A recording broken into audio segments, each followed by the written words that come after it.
आसाम सरकारा दा मा होनो गामि पन्चायतफोरखौ दाफामफिनगासिनो दङ माने गोदान समष्टि हिसाबै आरो गोबावथार जाबाय हिसाबै आरो दा गोदान एसेम्बलि समष्टि जानायखाय आसाम सरकारा गासै ब्लक डेभेलपमेन्ट अफिसफोरखौ आरो आन्चलिक पन्चायत बा गाव पन्चायतफोरखौ माने बे समष्टिनि माने बेंखननि सिङावनो जानांगौ होननानै समष्टि वाइसआवनो गासैखौबो एडजास्ट खालामनो थाखाय दा दाफामफिनगासिनो दङ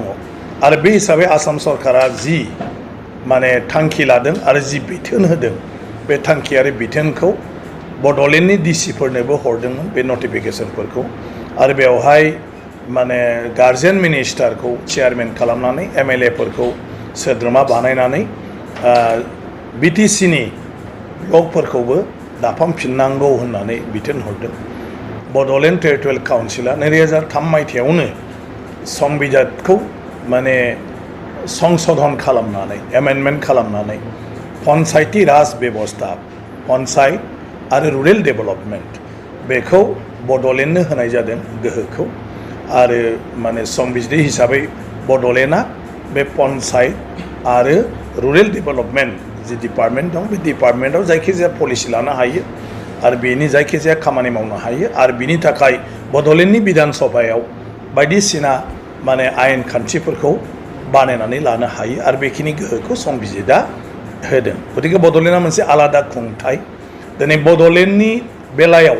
आसाम सरकारनि खुनु माने आयेना बेवहाय माने मा होनो कभार जाया माने बड'लेण्डआ बेखौ बाहायनोबो हायो आरो नङाबा बड'लेण्डआ गाव आलदायैबो आयेनखौ दानानै लानो हायो आरो बड'लेण्डआ एडप्ट खालामनो हायो माने जोंहा आयेन गैथ'वा ओंखायनो आसाम सरकाराव दा जि आयेन दंथ'यो बे आयेनखौनो जोङो बड'लेण्डआव नाजावनानै बेवहाय बे अफिसारनि दारै जों बेफोरखौ मावनाय जागोन होननानै बड'लेण्डआ गाव बे आयेनखौ एडप्ट खालामनो हायो नाथाय मावनांगौनि जि गोहो बे गोहोआ बड'लेण्ड सरकारनिनो ओंखायनो बेखौ आं सोद्रोमा नालाय आंखौ डिसिआ मिटिङाव लेंहरदोंमोनखाय बे बोरै जानो होननायाव डिसिआ आंनो माने खेंफोरथिखौ होनो हायाखै ओंखायनो आंनो स्टेट गभर्नमेन्टनि माने कमिटि बा मा नटिफिकेसन दं हर होननायाव बिथाङा बेखौ हरबाय आरो स्टेट गभर्नमेन्टआ बेखौ दाना हरदोंमोनखाय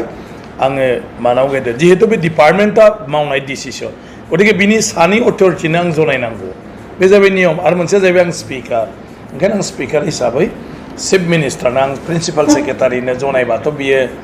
माने गाव फाइनाल अथरिटि नङा गतिके फाइनाल अथरिटिया जाहैबाय चिफ मिनिस्टार बेखायनो आङो मानाव गेदेर चिफ मिनिस्टारनो बेखौ जास्ट फोरमायहरदों जे बड'लेण्डआव माने जिथु PNRDनि दानो हरनाय बे एक्चुवेलि बड'लेण्डनि डिपार्टमेन्ट ट्रेन्सफार जाखानाय आरो बेखौ बड'लेण्डआ गावहानो 30 सिडुल हिसाबै गोहो दङ बे हिसाबै बड'लेण्डखौ दानो होनाया मोजां आरो बेबायदि जिथु स्टेटनिफ्राय खालामहरनो नागिरनाया 6 सिडुलनि जिथु संबिजितारि बिथोन बे बिथोनखौ माने आखाइ होनाय एबा बेखौ सिफायनाय बेबायदि जायो बिदि जानो नागिरदों ओंखायनो जाहाथे बड'लेण्डखौ खालामना होयो दा बेखौ रेसपन्ड होनानै दाख्लैहाय केबिनेट मिटिङाव थांखि लाफिनबाय जे दा जिथु पन्चायत आरो ब्लक डेभेलपमेन्टफोर दाफामफिननाय जादों बेखौ 6 सिडुल एरियाखौ नागारनानै आसाम गभर्नमेन्टआ बेखौ दागोन आरो बिनि ओंथियानो जाहैबाय 6 सिडुल एरियायाव 6 सिडुला गावसोर खालामनानै लागोन दा बेखिनिया जाबाय बेवहाय गोबाङानो गोरोन्थि बुजिलायदों जोंनि मानाव गेदेर गबिन्द बसुमतारी बिथाङाबो गोरोन्थि बुजिदों आंहा जेबो गैया BTC सरकारजों आंनि बाथ्राया जाहैबाय संबिजितारि बाथ्रा मोनसेया जाहैबाय बड'लेण्ड खुंथायनि गोहो आरो बेखौ जिथु मावनाय खामानि बे बेलायाव माने बड'लेण्डआनो जेराव गोहो दं आं बे बाथ्राखौसो रायजो सरकारनो जनायदों जिहेतु बे बड'लेण्डखौ दानाय बे बड'लेण्डखौ बिनाय बे बड'लेण्डनि गासै खामानि मावनायाव आं जिहेतु गावनि जे दंफायोमोनखाय बेफोर बाथ्राफोरखौ आं गासिबो माने मोनथिजोबगौ आरो मा रायलायामोन बेफोर आंनाव गोसोआव दंजोबोखाय बे बाथ्राफोरखौ आङो थोंजोङै बिदि नङामोन होननानै आं बेफोर बाथ्राफोरखौ बुंदों आरो माबाफोर जुदि बाथ्रा थायोबा बेवहाय जोंनाव लिरनाय दं गासिबो बड'लेण्डनि गोरोबथायाव रोखायैनो लिरनाय दं जे बड'लेण्डनो जेफोर डिपार्टमेन्ट होनाय जादों बे डिपार्टमेन्टनि सायाव बड'लेण्डआ गावहानो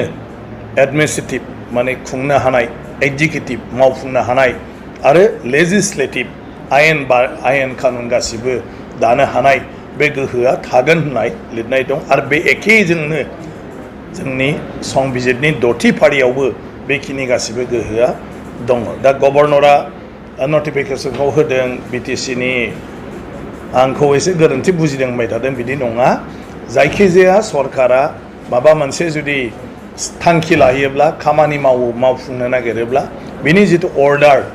बे अर्डारखौ गभर्नरनि नामै खालामनांगौ बे जाहैबाय भारत संबिजिरनि 166 आर्टिकेलाव बे बिथोना दं डाइरेक्सन दं जायखिजाया रायजो सरकार बा सरकारा जुदि स्टेटआव माबा मोनसे मावनो थांखि लायोब्ला